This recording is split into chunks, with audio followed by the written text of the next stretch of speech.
Bonjour, Monsieur Eric Normand Thibault, directeur du Bureau régional pour l'Asie et le Pacifique de l'Organisation internationale de la francophonie. Depuis le 7e sommet de la francophonie à Hanoï en 1997, 20 ans se sont écoulés. Pourriez-vous faire un petit bilan de ces années en revenant aussi bien sur le point positif que sur les difficultés? C'était la première grande conférence mondiale, internationale qu'organisait le Vietnam. À cette époque, en novembre 1997, nous étions l'Agence de coopération culturelle et technique. Nous nous concentrions sur l'enseignement de la langue française, la coopération et la promotion des valeurs culturelles.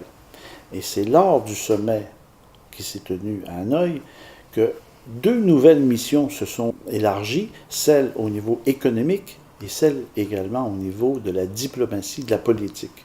Une nouvelle fonction qui n'existait pas auparavant a été validée par les chefs d'État et de gouvernement, celle créée, le poste de secrétaire général de l'Organisation internationale de la francophonie. Aujourd'hui, 20 ans plus tard, nous sommes 84 États et gouvernements membres et ainsi qu'observateurs ou associés à la francophonie. Donc, beaucoup de chemins ont été parcourus. Quels sont les principaux obstacles qui freinent l'élargissement de la communauté francophone en Asie-Pacifique en général et au Vietnam en particulier? En Asie-Pacifique, certains chercheurs identifient cette région en périphérie du noyau dur de la francophonie et qu'à 10 000 km, l'exposition à la langue française, qu'elle soit audible, visible, est moindre que dans les pays où c'est une langue nationale, où la langue est enseignée dans le système éducatif, ou qu'elle est pratiquée dans l'administration publique, ou qu'elle est présente dans les médias au quotidien. Donc l'exposition pour un jeune homme, une jeune femme, à la langue française en Asie est réduite et restreinte.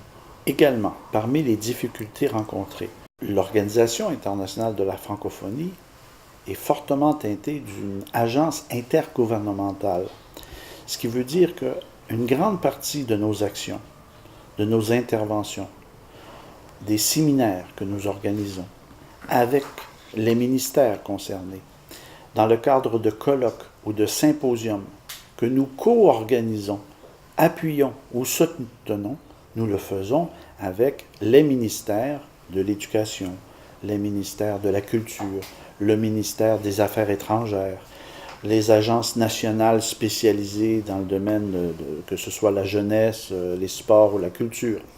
Donc, notre portefeuille d'activités touche un grand nombre de ministères. Et nous rencontrons parmi nos difficultés la rareté de fonctionnaires, de cadres, de gestionnaires ayant une maîtrise de la langue française, pouvant copiloter, co-organiser avec nos équipes des actions, des interventions en français. Pourriez-vous partager les plans d'action prévus de l'OIF qui seront mis en place au Vietnam dans les années à venir? L'Organisation internationale de la francophonie valide une programmation sur une base quadriennale. Celle en cours couvre la période 2015-2018. Donc, nous arrivons à terme à ce cycle de programmation.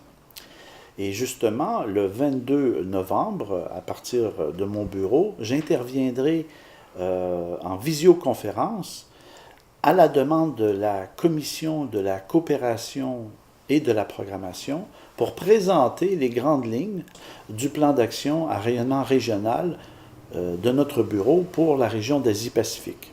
Et au cours des 6 prochains mois, avec nos partenaires, nous allons nous réunir début décembre pour justement établir un bilan de la programmation en cours et tirer des leçons aussi des difficultés qu'on a rencontrées et aussi proposer des mesures d'atténuation à ces difficultés et explorer les grands axes de la prochaine programmation et qui, elle, couvrira et s'échelonnera de 2019 à 2022.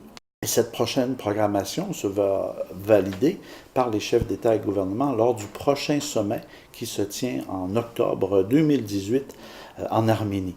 Et les grands axes sont essentiellement, comme vous le savez, le renforcement et la promotion de la place de la langue française dans les systèmes éducatifs, la promotion également des échanges commerciaux, accompagner les États, et nous le savons très bien au niveau du Vietnam, du Cambodge et du Laos, les enjeux immenses, colossaux auxquels vous faites face et que les générations suivantes vont faire face par rapport au changement climatique.